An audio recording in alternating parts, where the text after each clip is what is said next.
any studies, but I think that one's slightly off, in my humble opinion. Welcome back with me, Storm Huntley. I am now joined by podcast host Gemma Forty and lawyer Nick Freeman, and here's what we're going to be discussing. So first up, a mother of a footballer killed on a nightclub dance floor thinks that sentences for those found carrying knives should be tougher. This is while a 15-year-old boy stabbed to death in West Bromwich. He becomes just the latest young victim. So should those carrying knives be automatically jailed?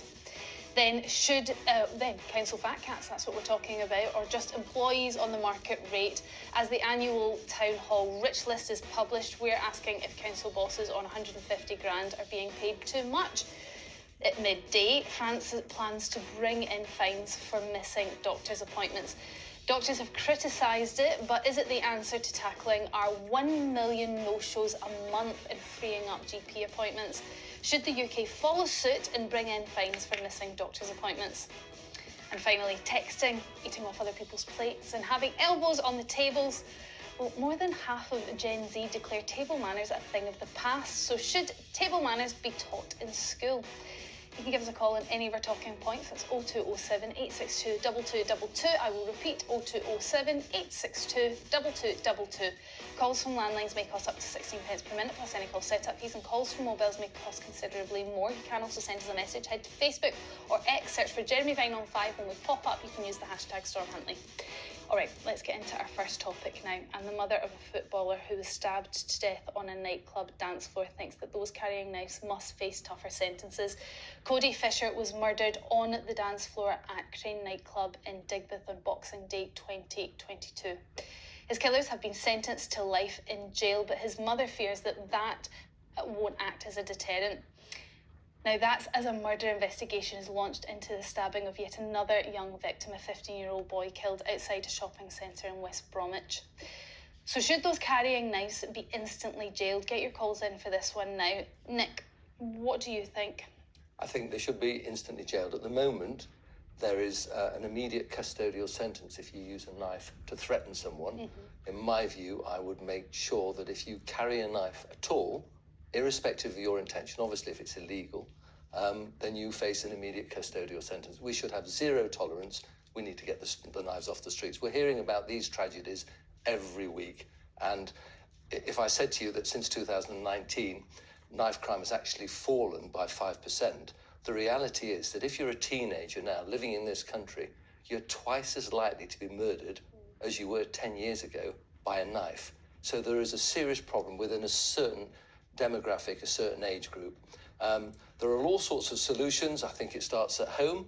I think, parents, whether they be single or whatever, they need to work with their children and make sure they're not carrying weapons. That's where it starts. We then have schools, but ultimately we need zero tolerance. And there's no excuse. You have a knife in a public place and it's illegal, you go to prison. And that is going to be, that will prove a deterrent, and it will make these people think that it's not okay. And I know they say, look, I need a knife because I need to protect myself. It's a little bit like nuclear disarmament. If we remove them all, then they're not going to have that fear that someone's going to have a knife and I'm not. So zero tolerance.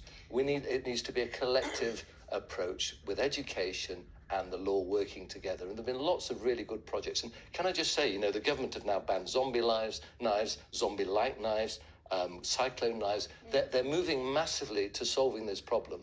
But the one area they haven't touched is possession, and that needs to be immediate custody in the same way that a threat to use a knife is now immediate custody. I think the thing that we can all agree on in this conversation is that we want to bring an end to knife crime. But jailing someone for possession, our jails are already full. I was going to say, it's completely unrealistic. Male jails are 99.7% full, female jails 96.9%, and the average for a serious criminal offence to reach a conclusion is between 2 and 3 years at the moment. So you're going to put, thousands of youths who are just in possession. That isn't realistic to implement. I obviously, like you, want it to be stamped out, want it to not exist. You read about this young life and it's horrendous. But the other problem, and really interesting, the stat that you gave about kids more likely to be killed than 10 years ago. And this is the problem. 10 years ago is when austerity really bit, and all those support services that you need at grassroots levels have been, they can't afford them. We're going to talk about councils later. Huge part of it. You've got no vital youth services. You haven't got mental health support. You haven't got addiction support anymore. You've got boxing. All the things that we had before have gone because councils have had their budgets slashed to pieces. And a lot of those, there was two musicians who recently won the Mercury Music Prize, and they spoke of how they met at a youth centre like 10 years ago, and they had been on the point of getting into crime, and if they were stopped, they had intervention from fantastic people who cared, who motivated them, who gave them a reason to sort of do other things and find their talent. Well, it is an interesting way of looking at it. I mean, I know Glasgow certainly took a very different approach to knife crime with fairly good results as well, and treating it more like a social issue rather than a criminal issue, or just a criminal issue. Do get your calls in for this. We'd love to hear your views. 0207 862 2222. Get calling while I bring in former Met Police Superintendent and author of Closing Ranks, My Life as a Cop. This is Dr. Leroy Logan. Leroy, thank you very much for joining us for this conversation. Why are so many young people, I was about to say young men, it does feel like it is mostly young men, but why are so many young people carrying knives now? Yeah, thank you for having me. Unfortunately, knife crime culture is not an overnight phenomenon. It's been building since the late 90s. It's been the weapon of choice for a number of years. And unfortunately, it's been accelerated by social media and the sort of accessibility of these zombie knives and other sort of horrendous weapons. And as a result of that, they've hijacked the culture on such an exponential scale. And so normal sort of or reasonable people are now seeing, well, it's cool to carry these things.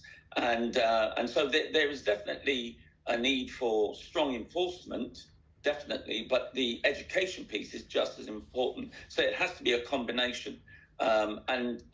It's a massive scale. It's not going to happen overnight, but unfortunately, the knife crime culture is seen to be pretty cool in certain areas in our towns and cities. And just lastly, I went up to Glasgow and did a lot of work with the Violence Reduction Unit up there, and it helped a youth violence commission I was doing in the mid to late teens. And I must admit, it's not just around enforcement, it's around education, it's around reducing exclusions, it's around mentoring on a major scale to ensure that young people have support and can manage their difference without resorting to violence. And do you think that would work if it was implemented across the UK then? Well, we've seen VRUs implemented in London in 2018 after our interim report in Youth Violence Commission, and also elsewhere in different towns and cities. But it depends around the number of assets you give them, the sustainable funding, you give them independence. So, because a lot of VRUs, especially the one in Glasgow, had to challenge Holyroyd and a police constable or a police Scotland to say, listen, your tactics are actually making it worse. And so, there was that bespoke approach around education and enforcement. So we're starting to see a reduction. But the issue is around how social media has accelerated this knife crime culture, and how it's cool to carry a knife and not cool to go to school. Well, and of course, the accessibility piece, that needs to be significantly reduced. I had no idea about the influence actually of social media when it came to knife crime. I can't believe people are being so brazen about it and glorifying it. Another reason why they have to go out after those tech giants and get their cooperation. Well, I hear that there is merit for attacking it, probably the wrong word, but on all sides, where we deal with the social issues, we deal with the education, but we also deal with the punitive elements. So when we're talking about this, Leroy, in terms of jailing people just for carrying, I'm saying just for carrying a weapon like a knife, do you think that would be a good way to go too? Well, I think it has to be adjusted according to the circumstances. I know some people are foolhardy and carry knives for other people, not necessarily to say they're going to stab someone, but just say, listen, take care of this for me. Especially younger teens, they carry all sorts of weapons for the older ones. And that is more of an education thing. Don't get into that because it can result in major crimes, maybe months or years later. And then the other point that's already been raised is the prisons are full, almost to capacity, and you're going to be having a significant number of people that's going to be arrested, put before the courts, and even there's a log jam in the courts, even on the criminal side, much less the civil side. So there needs to be a diversion scheme, I would suggest, just like we had a massive influx of drug offences. There was diversion schemes that helped people to understand the importance of getting out of that culture, that knife crime culture, and understanding where it can end up. So I think a diversion scheme is a good process to assist the prison service as well as the enforcement in policing, etc. Okay, Leroy, stay with us. I just want to take a couple of calls on this. Lucy from London. I mean, London has a huge problem with knife crime. How do you feel about the thought of people just being sent straight to jail if they're caught in possession of a knife? For me, like I say, my son was recently attacked and his laptop was taken away. He's an autistic child. There should be a reform. Freezing, we've known over the years, people have gone in, come out, and still reoffend. We do not have a system in place to help to reform criminal or people that are involved in knife crime. Like the police inspector state now, that we need to put prevention. There is no prevention program, training workshop for young people to get into crime. This starts at the age of children in primary school, year 6, before they even transition to secondary school. We've seen cases of young people carrying knives. What education are they put in place?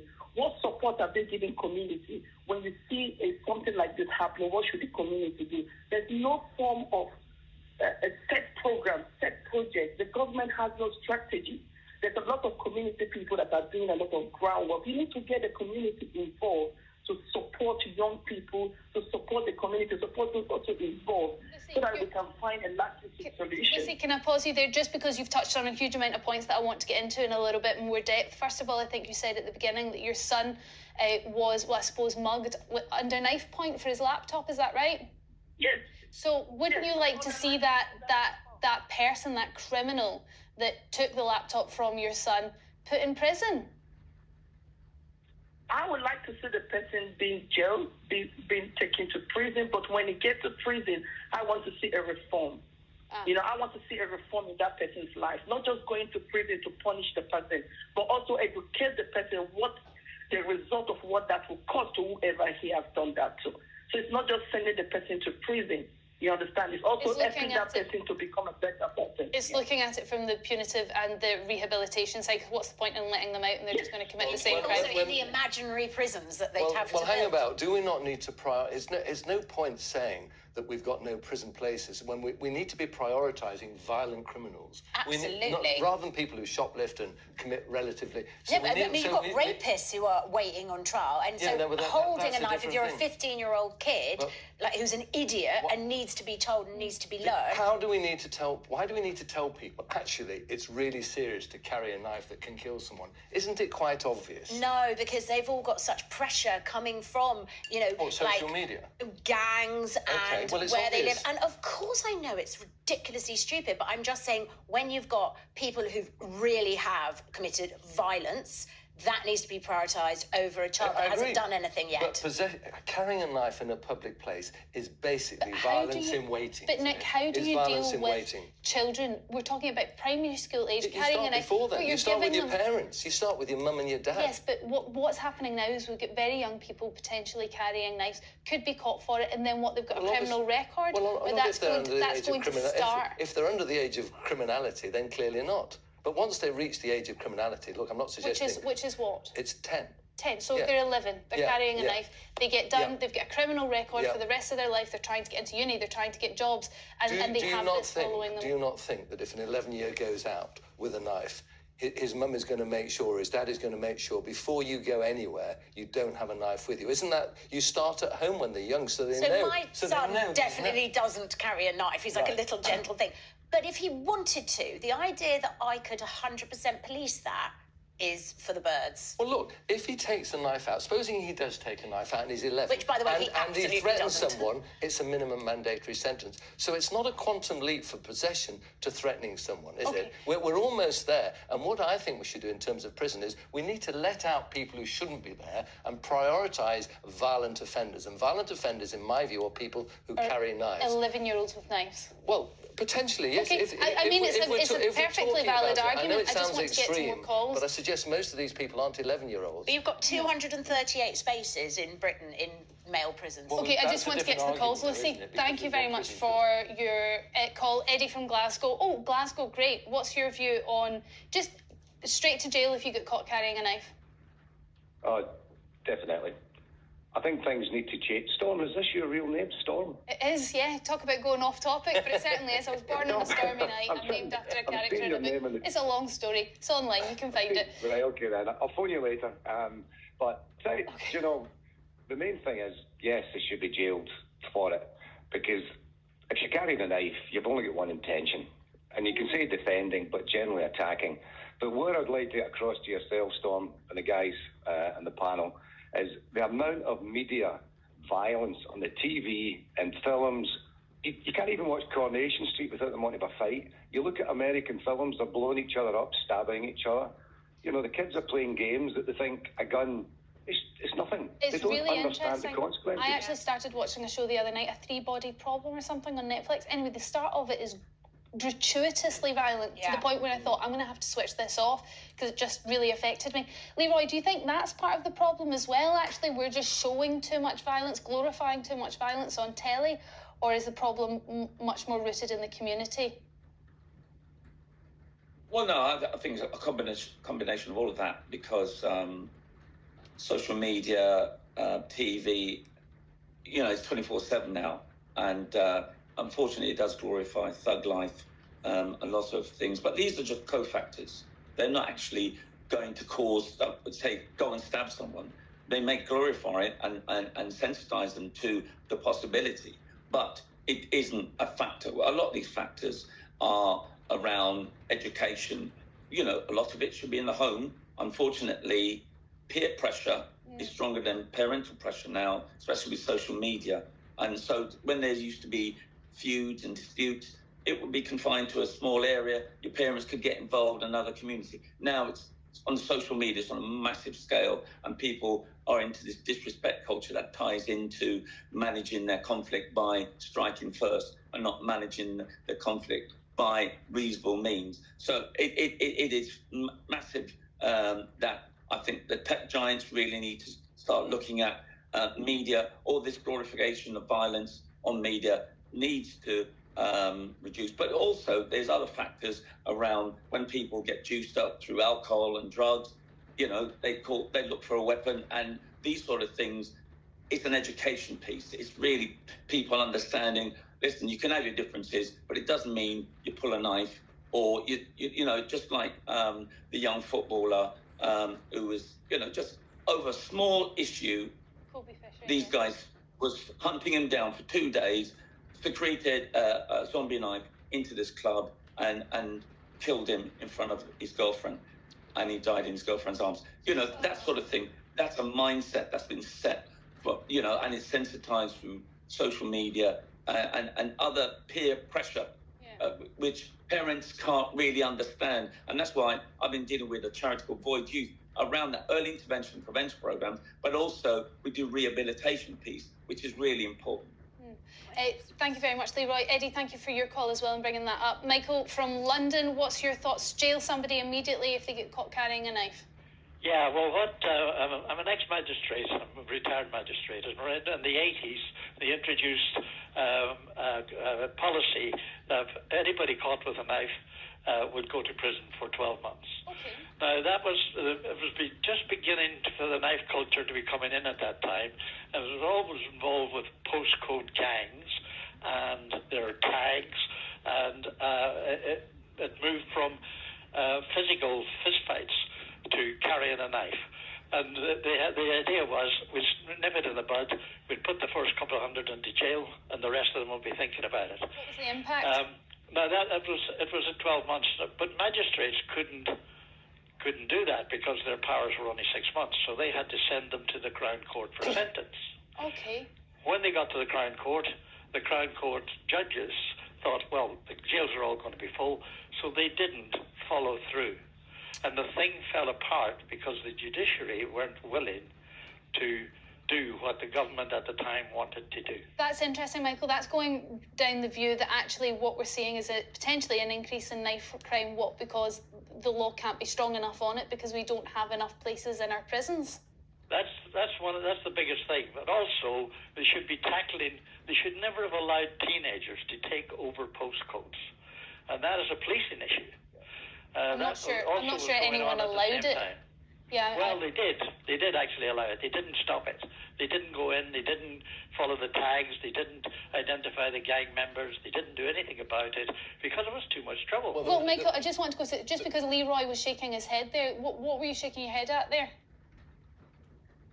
Yeah, same point you were making. No one was allowed these young people to get into the postcodes. What accelerated postcodes was crack cocaine distribution, where young people were being groomed into selling crack cocaine within their neighborhoods. And that's how you started to get the E5s, the E10s, the N1s, whatever it may be. And as a result of that, they started to be glorified in music and the culture and the videos. Just that it's good to be a thug. You get loads of money, and it was glorified through social media. So, this had been developed. That's from the 90s. And I take the point that police missed a trick over the last 10 to 15 years because of austerity, which has been highlighted, because you don't have those community cops.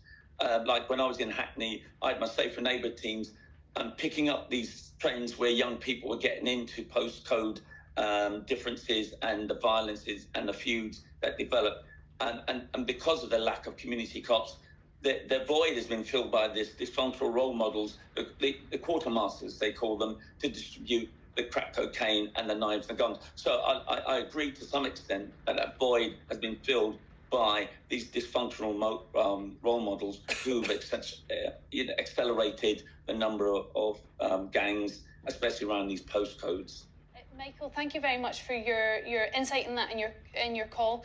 Thank you as well, of course, to Leroy Logan for joining us. I think I learned something there. I had no idea social media played such a huge part, but I think everybody's in agreement that it's not just going to be one thing that's going to help tackle this issue. We're going to have to do it lots of different ways. After the break, the Town Hall Rich List has been revealed. Who are the top paid council employees, and are those paid £150,000 council bosses simply paid too much? 0207 862 2222 is the number. We'll speak to you right after this.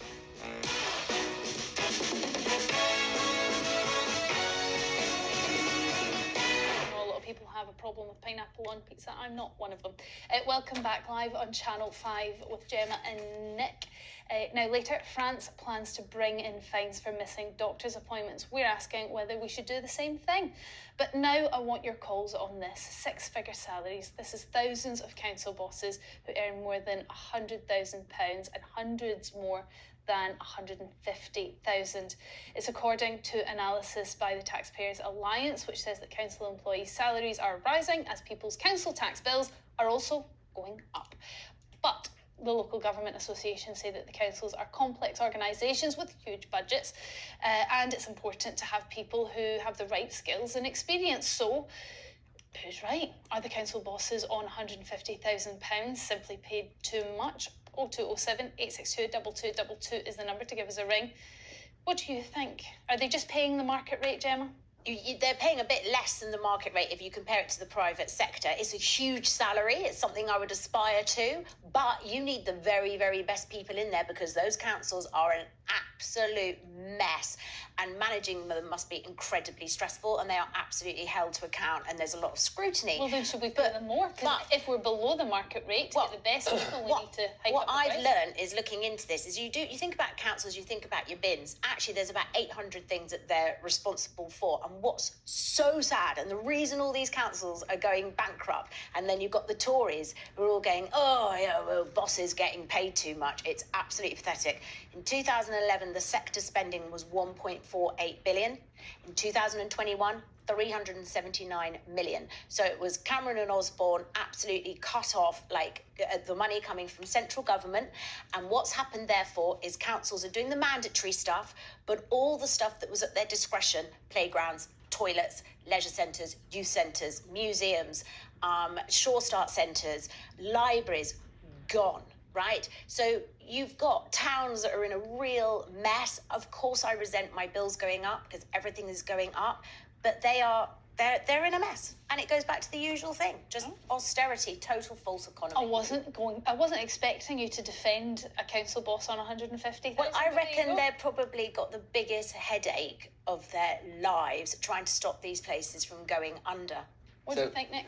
So, yes, it's a lot of money. The Prime Minister earns 165,000. He's running the country. These council bosses are running basically their own businesses. They're probably not going to be able to sell an autobiography for however many millions after they leave the post. So I think that's where the Prime Ministers make it up. Okay, but his current salary with his allowances, that's what it is. So that acts as a barometer for what it, he gets 125 grand for the rest of his life, old Sunak.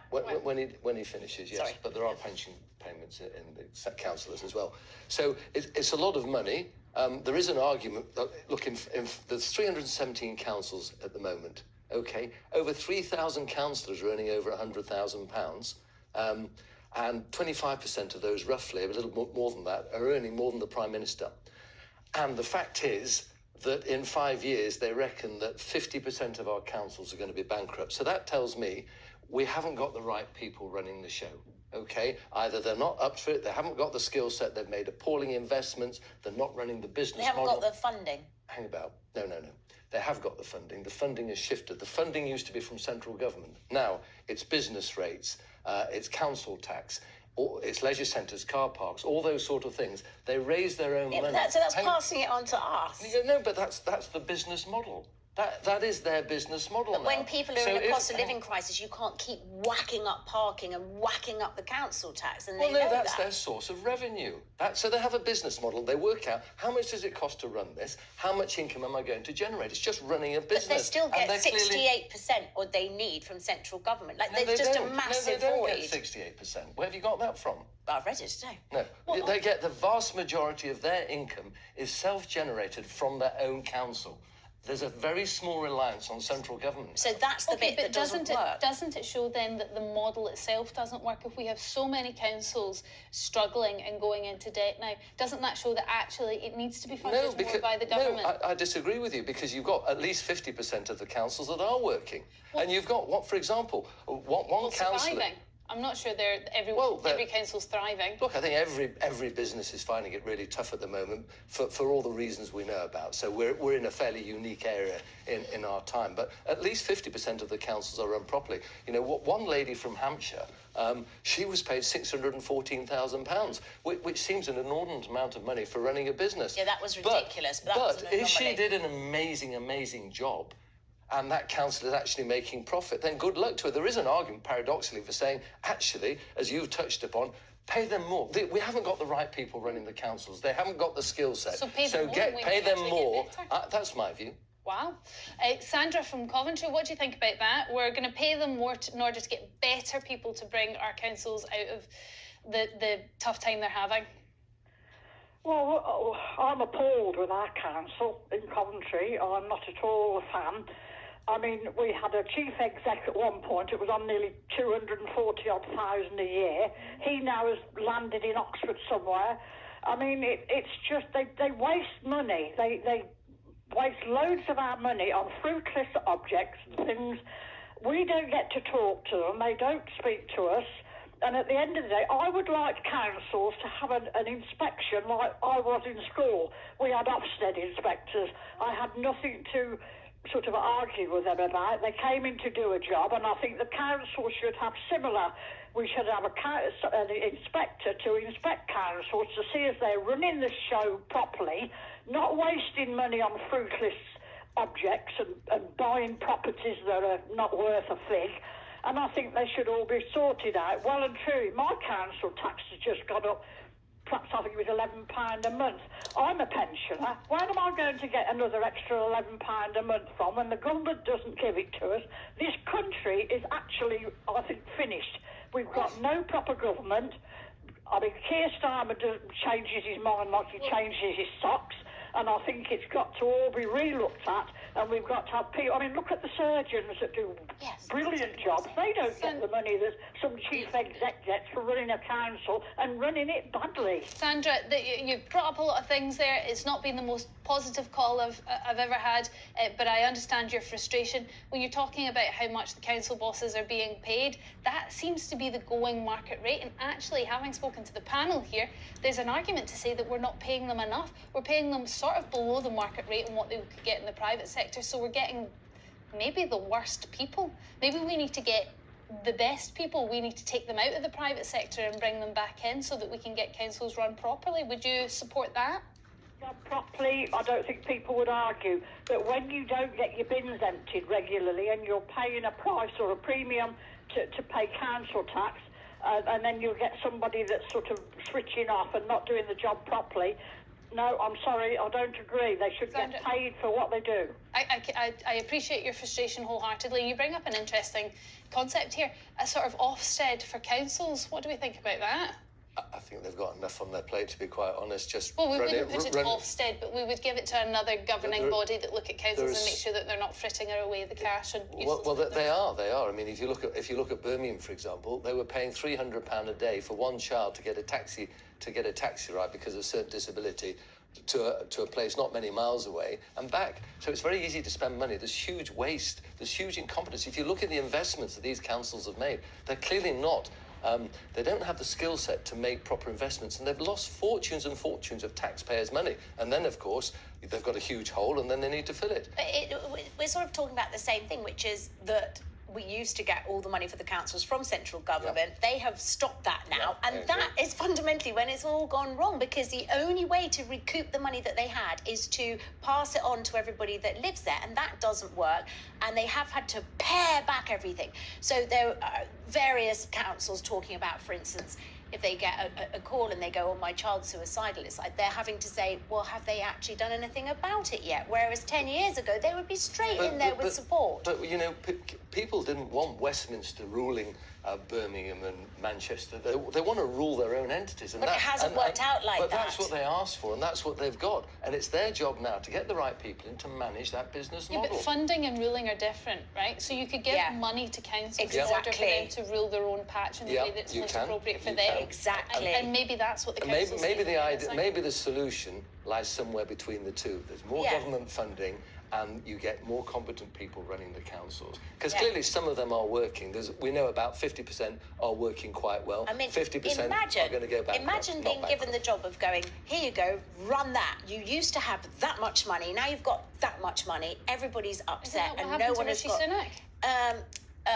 Sorry? Isn't that what happened to Rishi Sunak? Wasn't he handed a similar sort of thing? Yeah, he was, and he's made it worse. And also, excuse me... I was just wondering whether I was going to get sympathy for Rishi there. Chancellor of the Exchequer. True. Okay, you rest your case.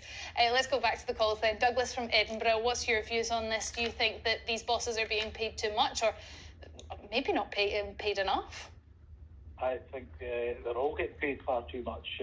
Basic people are being left far behind. The wages that are being handed out to these people are ridiculous. It's the bonuses you've got to count as well. They're sucking the money out of the system. But what you need to remember is councils have had their money withdrawn from them over the last 14 years from the government. The rate support grant's been cut so badly. Council services have been absolutely hammered, and people are left wondering where they're going to go next. You've just counted out the number of services that we've lost over recent years. But now we're going to get down to the nitty-gritty, where the legislative power that councils have been put under to look after the elderly and the infirm is going to overwhelm them. And the current system isn't going to be worth a sook, because it's not going to work. So, Douglas, unfortunately, what needs to be done then? If we're not going to pay people to a sort of good rate to look after these councils, what are we going to do to make them viable? Well, I think a lot of what's gone wrong is that the government is insisting on spending a lot of money on unnecessary or overburdening the public with bills that are not actually producing goods for the public. We need to go back to a basic rate service.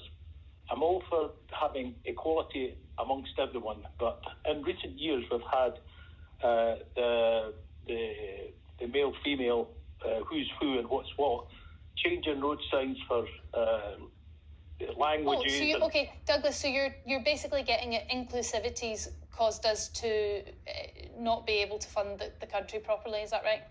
That's correct. It's a choice of government. They seem to be this, and I just can't believe that we're going down a road where councils used to be profitable services. Mm-hmm. They were very magnanimous. They opened up things. They spent money on the public. We used to get public parks and things that were made by the council for the people. The councils are struggling with the legislative burden that's being put on them by the government, who know where they're going with this, and it's all about pushing everything out into the private purse. Yeah. And there's no return. The government is skint because they can't earn any money anymore from any of the nationalised industries that used to earn them fortunes, but it's all been hived off to private companies and then taken out the country altogether. Okay, yeah, I think Gemma would agree with you on quite a lot of what you say. I don't know if you would agree with the inclusivity thing. We're spending too much money changing road signs. I think Douglas was saying that perhaps we're getting bogged down with talking about sort of culture war-y stuff and the stuff that's not as important as the nitty-gritty. I think that's what he was talking about. All right. Douglas, thank you very much for your call. We've also got some messages coming in. Stephen on Facebook says the idea that we need to pay commercial rates for council managers is bogus. Let them find a job in the private sector. Public sector is supposed to be less well paid, but their pensions and job security are supposed to be better. Catherine on Facebook says it's not the pay that's wrong, it's the recruitment that needs closer inspection. So there we go, lots of comments there. We're going to move on now. After the break, France plans to fine people €5 for missing a doctor's appointment as it tries to free up millions of slots. Perhaps you think that we should follow suit and start charging people for missing a GP appointment. Or is it blaming patients actually for problems in this system? Is that unfair? 0207 862 2222 is the number for your thoughts on this. We'll speak to you after the break.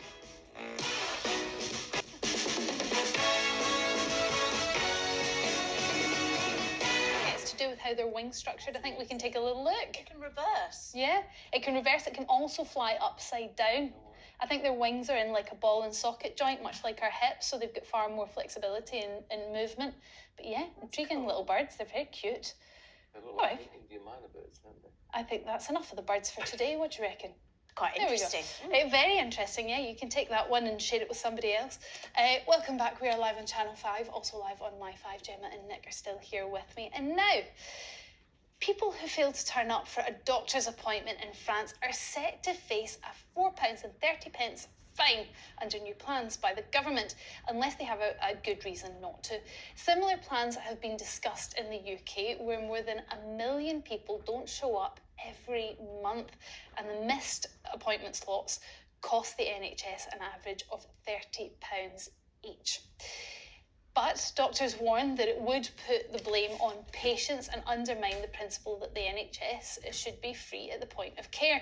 Do you agree, or do you think actually people should be fined for missing these GP appointments? Give us a call. 0207 862 2222 is the number. We'll speak to you in just a moment.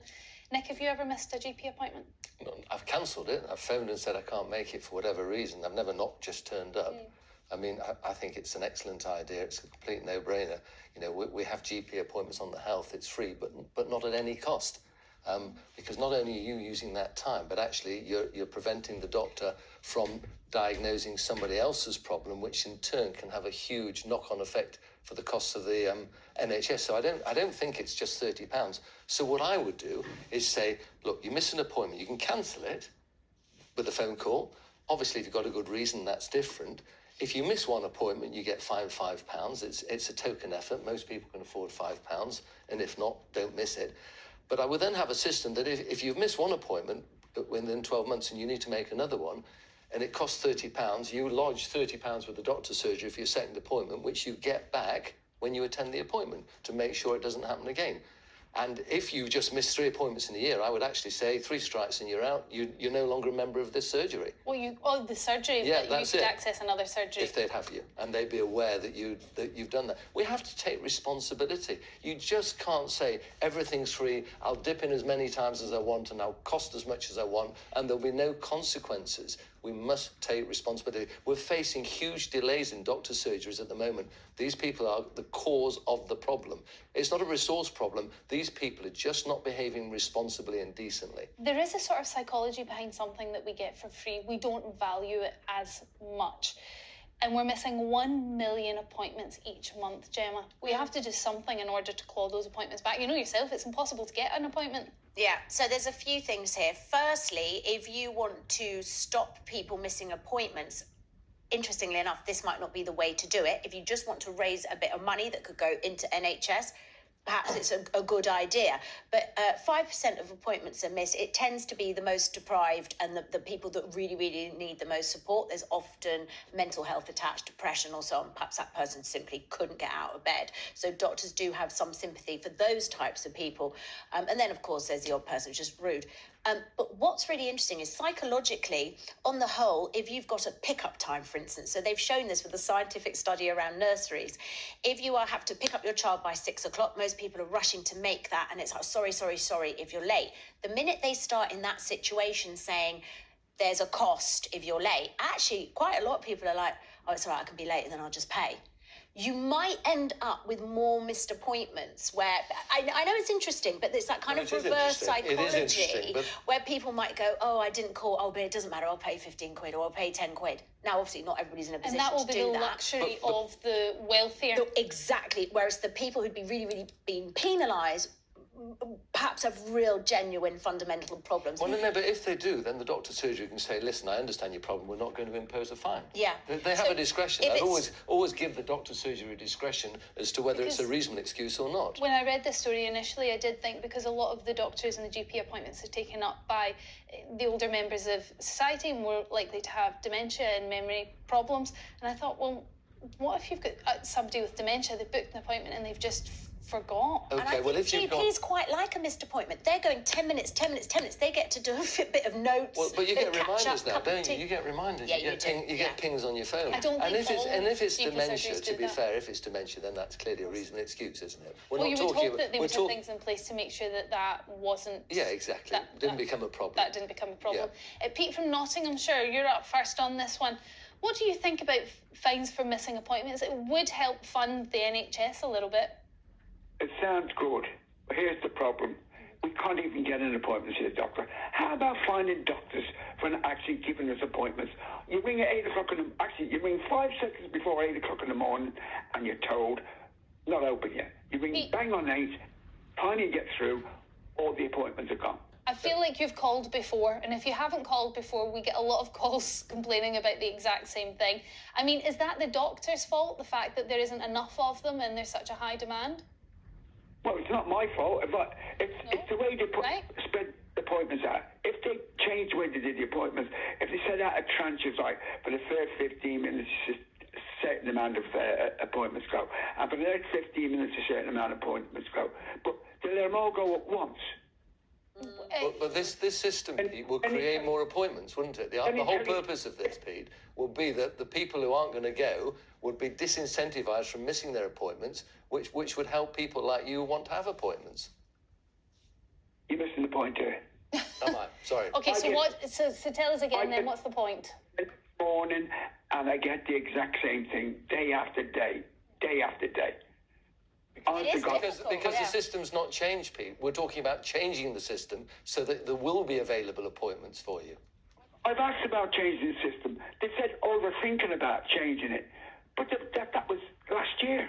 Yeah, Pete, I think, with all due respect, you've missed the point here. We're talking about fining people for missing appointments in order to free up more appointments. So when you call in the morning, there isn't the 30 appointments for that day. There's now, 50 appointments for that day. I'm sure there's probably more actually in a GP surgery. But you hear what I'm saying? You're more likely to get an appointment if we put something like this in place. I'm not going to say I agree with it, because I don't. I think the way it's been run, at least my surgery anyway. I realise that you're very frustrated with the way it's been run now.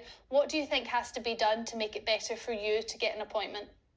To go back to where it was pre-COVID.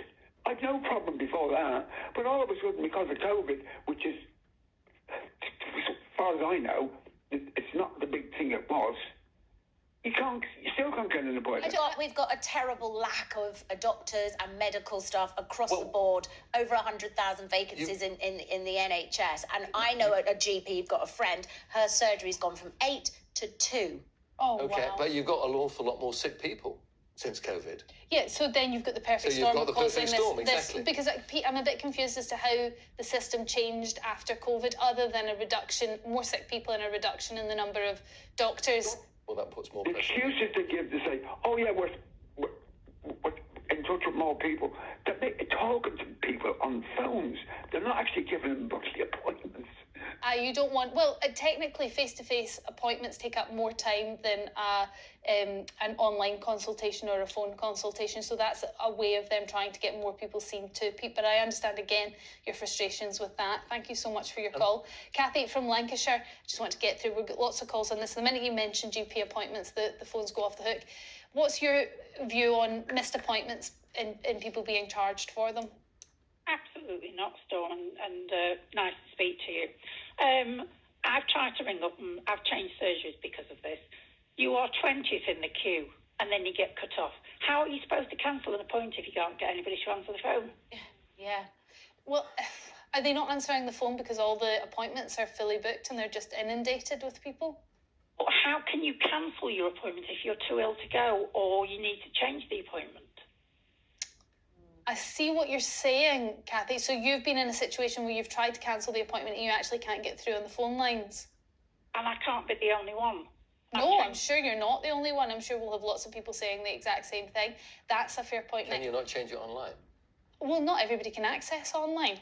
Yeah, everything is being put onto line, and it is quite complicated. I miss the day you could just pick up and get answered. Yes, I think we all do, but it's progress, isn't it? Yeah, maybe. But they're so... And I think it's a postcode situation as well, because I know my local doctor, you just phone, and they pick up the phone and you get in. Oh, that's terrific. Don't mention where you live, because everybody will be moving there, yeah. Mine are doing their best and doing a good job as well, I'm going to say that. So what do we need then, Kathy? More people on the phones? Absolutely. I've changed surgeries now, and I've got a far better access and situation. Yeah, well, that's another big problem actually with the whole system, is the fact that it is a postcode lottery. You now have a great system. Nick has a good system where he is, and maybe Gemma and I struggle a little bit more in order to get an appointment. It's just, unfortunately, you're pot luck. They should have that in reviews of where you're going to move to a house. How easy is it to get a GP's appointment, like schools? Exactly. Well, actually, they ask for a survey. They give you one of these surveys, like everything you do now. You get a survey. How have I done? And they want a survey, so you offer a critique. Yeah, well, maybe yours offers a survey because they know they're doing well. Kathy, thank you for your call. Mandy from Somerset, do you find it easy to get an appointment at the GP? No. We can go up, you can phone up and you can get an appointment. It could be 6 weeks down the line before you can get an appointment. And you can phone up in the morning, no chance. One of the surgeries closed where I live, and we've got 2 surgeries. I think there's about 6,000 of us are floating between surgeries.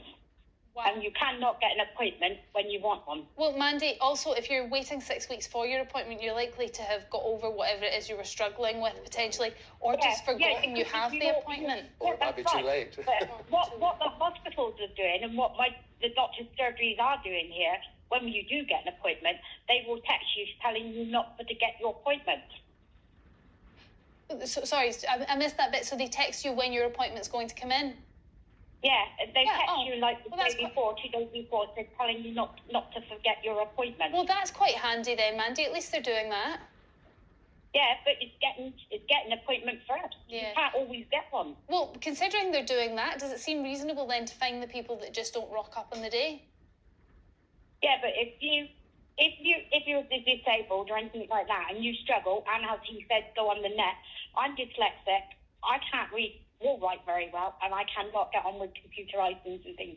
It's not easy. I also suffer from, as I said, mental health. You cannot get the help that you need when you need it. It goes down the line. I mean, I've struggled with mine for quite some time, and I've now got to the stage which, what's the point in ringing up?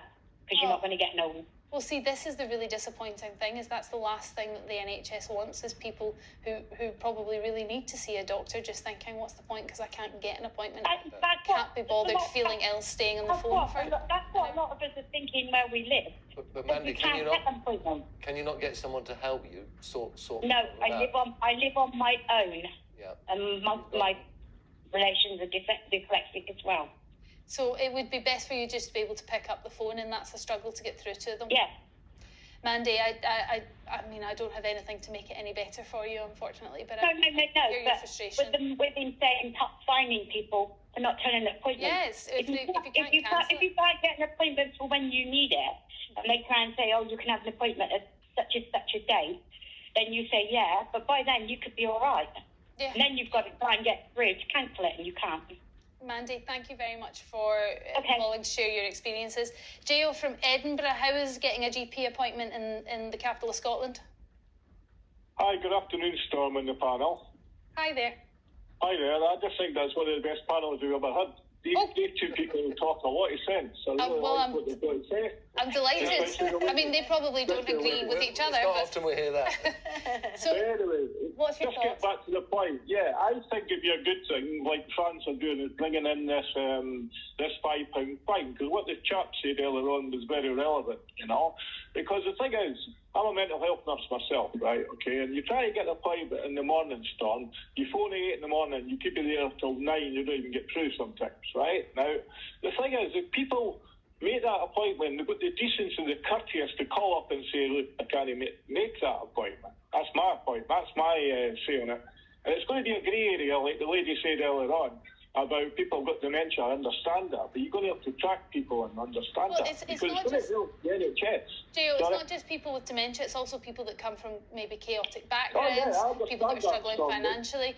But I mean, you make very good points. I suppose another argument against fining people for missed appointments is the fact that people can't get through on the phone. You can call up your GP surgery to try and cancel your appointment, and you're there again for an hour just trying to cancel an appointment. What's the point? That's a great area, Storm. I do agree with you, but it's something that has to be done, like the chap says. Something has to be done to change things, because that's why this country's in the state as it is, you know?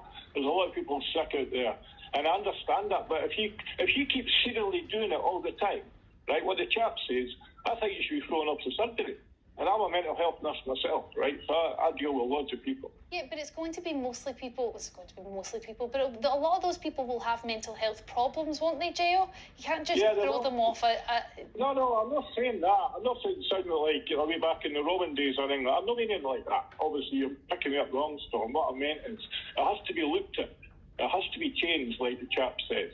Well, I mean, France is looking at it. Maybe they'll implement it, and then we'll see how that works out and whether we want to go forward with it. But actually, I think it will. Sorry, stop interrupting you, but I think it will filter in the UK as well, and other countries will follow suit as well. You know, obviously it's going to. It might. Structure needs to be put in place. Sorry, but Tom. No. There's just going to be a lot of frustration, isn't there? Because not everybody has the same surgery. Not everyone has the same access to their surgery either. So, you know, if you live in an area where you have to travel miles to get to your surgery, you can't get through in your phone. But most people do have internet access, don't they? Most people have internet access, but not everyone is able to access. So maybe the doctor's surgeries then need to provide a mobile phone number to text, something simple like that, so that people can just get through very quickly to cancel. Well, and then it's not complicated. There must be a solution. I understand people aren't going to wait for an hour, but if they had a number, I'm cancelling my appointment. I'm Nick Freeman. I'm cancelling my appointment. Thank you. Message loud. Very polite, thank you. Thank you for all your calls on this. We are going to have to move on after the break. Manners maketh the man. Well, not anymore, according to young people. More than half of Gen Z say that table manners are a thing of the past, and parents are struggling to find the time to teach them. So, should we teach table manners as a school? 0207 862 2222 is the number for your thoughts on this, and we'll speak to you after the break.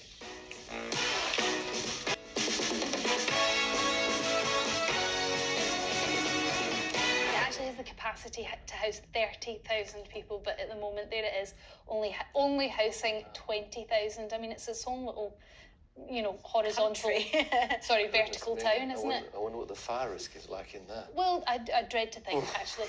Welcome back, Gemma, and Nick's still here with me. Now I want your calls on this. Elbows are back on the table, as you can see. It's okay to text at the dinner table too, and you certainly don't have to wait for everybody's food to arrive before starting your meal. That is the future we may face, with more than half of Generation Z saying table manners are a thing of the past. They say good conversation and great food are a much higher priority, and a growing number of older people agree. But do you? Should we consign table manners to history and embrace a more casual way of dining, or emphasise their importance and actually maybe just teach them in schools if they're not being taught at home? 0207 862 2222 is the number, and we'll speak to you in just a moment. Now, Gemma, you have very polite children, I have to say, having met both of them. They are incredibly polite, so I feel like you put a lot of importance on manners. Do you think we need to teach it in schools so all children can get access to the same information your children have had? I don't think it's the teacher's responsibility. I think they're overwhelmed as it is, and they've got so much. And also, I used to go and help sometimes at the school. Primary school lunchtime is like a battlefield. They've all got their trays, and they are helping them because they're trying to make sure they get food down them and all the other things. They haven't got time to then be teaching all those things that you mentioned in the intro. I personally think that kind of ability to be able to sit at a table, to understand how to behave socially, to be able to, sit with adults and converse and not have your phones at the table, that's got to come from home, and it's that culture. I do appreciate now, sadly, some parents are so time deprived, they're not there, or they get in and they're so exhausted, they just want to grab something and eat in front of the telly. I come from an Italian family, sitting at the table is a thing, and I was raised like that. But good manners can get you far. Yes. Being polite and having etiquette can get you far. Yeah, and I have worked hard on my kids. And it shows. Yeah. I'm sorry, just point at you. That was I know. rude. That Very was rude. impolite. Well, at least you recognised it. So what I'm getting at here is not every child has the lessons taught to them the way you have taught your child. And isn't that an opportunity that every child should have? Because maybe it's even more important than maths. Well, I understand that teachers, within the school day, if somebody's being rude, if someone's being impolite, it doesn't take much time to say, no, don't interrupt, or, don't eat with your mouth full if they see it. But the idea that it then has to be the onus on them, it's too much. They're already being sort of social care workers at the moment as well. They're so overwhelmed. I just don't think they have the time or the capacity. And they're so overstretched. We hear it all the time, Nick. So who's going to teach the manners? So I'm afraid I hate to say, but I agree with Gemma here. Apart from don't eat with your mouth full, I think you mean don't speak with your mouth full. Very good. That's the only bit I don't agree with. So no, it starts at home. I think it's really important, and I think sitting down, it's a treat to sit and watch a video and have your meal. Maybe once a week you do that. To watch a video. Back a couple of decades. Well, so I think it starts at home. I think manners are really important because it gives you an advantage in life, a social skill set that will help you get on in life, wherever it is. You want children to eat with their mouth closed. You don't really want them lolling with their elbows on the table. When I was at school, if you had your elbow on the table, you got it smashed into the table. You did it once, never again. Of course, that's now criminal assault. No, but back in the day, that's what happens. Don't know if we would support that. I'm not suggesting, but I think it's really important, and I think that skill set helps you move on in life. It's a form of discipline, isn't it? I think, as you say, Gemma, the school teachers they're overwhelmed with other stuff, but I do think gentle pushes here and there, so that all kids can be made aware of how to behave. they can say, don't be rude. It starts at home, but they give them a bit of a push. Even if you're going for a job, the person with the better manners is going to have an advantage. Well, this is my really thinking important. on this, but then maybe we're just old-fashioned, and actually we need to get on board with Gen Z and think there are other priorities in life. Jean from London, where do you see... I just pointed at you with my pen there. I'm so sorry. I'm very conscious of my table manners. I always sit with my elbow on this table as well, but I suppose there's no food present. I digress. Jean, table manners, do we need to teach them in school? Good morning. Yes, I think we do. If the teachers can't do it, the social workers can't do it, the parents can't do it, who can? Where are they going to learn from if none of those three... Well, I don't have any answer for that, Jean, but I do have another question. Why do table manners matter? Because if Gen Z don't think they matter, then they're not going to judge each other on it, and as the generations go down, it matters less and less, and they find other things more important. I think they do matter, because when I was a child, it was no hats in the house once you got in. No little brother running his truck up and down the table while you were eating, because there were no phones then. But now, anti-phones, elbows off the table, behave yourself, show a few good manners, carry that outside, and people will respect you. I get thank you very much when I open a door, as old as I am. I'm 82. I open a door for a man, woman, or child, because I was taught to, instead of letting it slam in the face, which a lot of people do. So it follows through in everything. If you've got good manners at the table, you could carry it through into everyday life. I mean, I do probably agree with you in that. I just wonder whether this is just another generational argument that we start. I don't think that a current generation are capable of deciding for themselves whether it's important to eat with their mouth shut or not. You know, they need to be... What do you mean? Well, I think... Gen Z? Yeah, I don't think if they decide we want to eat with our mouth open, I think it's disgusting and they shouldn't be allowed to do that. I think they need to be told that is not a way to behave. You know, I was in Scotland, funnily enough, last week, and I saw a very attractive couple, and the girl, who was probably about 22, 23, she was a very attractive girl with a very handsome guy, and she was talking and eating, and it was just disgusting watching her. And I was mesmerised. I thought, how come he's not saying something to her? I mean, it was... Because he was probably doing the exact same thing. He wasn't. He wasn't. He behaved like a perfect gentleman. And I thought, I don't understand how you can sit there with someone who you're obviously close to and think that that's all right. So my view is you need to be told. If you don't know, you need to be told how to behave. You don't want to loll back on the chair like that. You don't want your elbows on the table. And then at least you're in a position to make a choice. If you're not told, you don't know how to behave, do you? You're not taught those basic skills. So, Jean, you would say get it into the classroom?